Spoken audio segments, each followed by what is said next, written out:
I think it was the very common goal of creating community, and some of the challenges that particularly the developers, have had to address in developing that community, particularly in a more urban environment.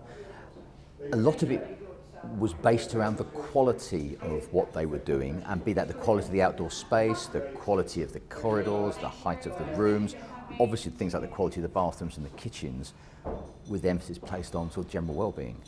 But it was, what was interesting for me was they were trying very hard to all reach the same place without any real standards guidance, because there aren't any standards of things like acoustics or any other things they were trying to work on. The standards for drainage in the UK, which dictate water usage, have been completely surpassed by technology.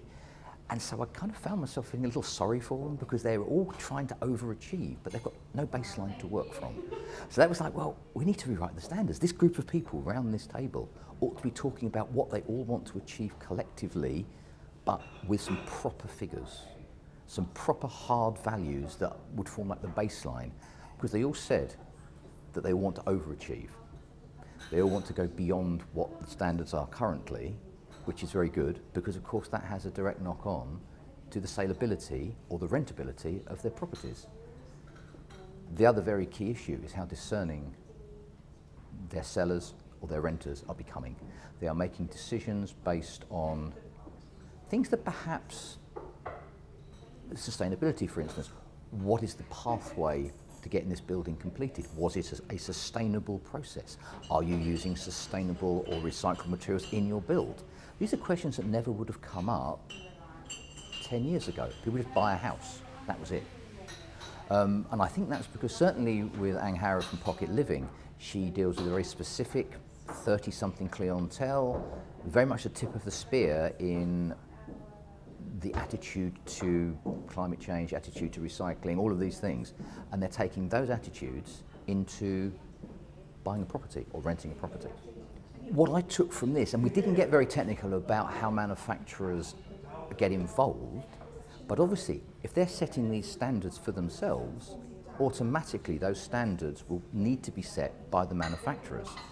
Now, I personally think that's an excellent thing, because as a company, and if I may mention Geberit now, we have those standards already in place.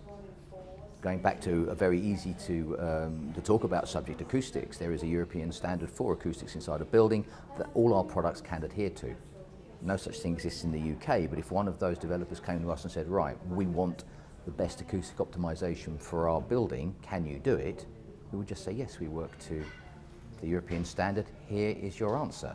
So of course, I think it's going to make the competition, or the supply chain, if you like, up its game as well. And that is only a good thing.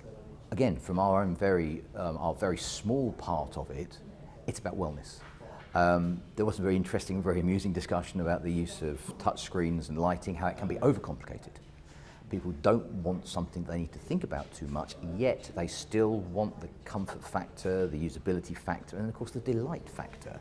All these things have to be in place. So I think buildings can be overly technical. Certainly on the lighting side, there's a couple of very good examples made.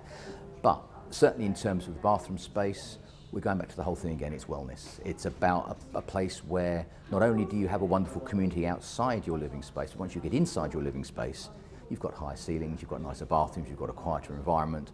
So you've got a place to escape if you need it. Oh, I loved them. I thought it was informal, it was funny, it was erudite, I think is the word that immediately springs to mind. And there was quite a nice philosophical bent to it as well, because the conversation, particularly at the start, was very holistic about this creation of community. And I enjoyed that. Certainly from an outsider's perspective who didn't need to talk about bathrooms or something like that, it was nice to hear how people who are redesigning our cities, if you like, are viewing their role.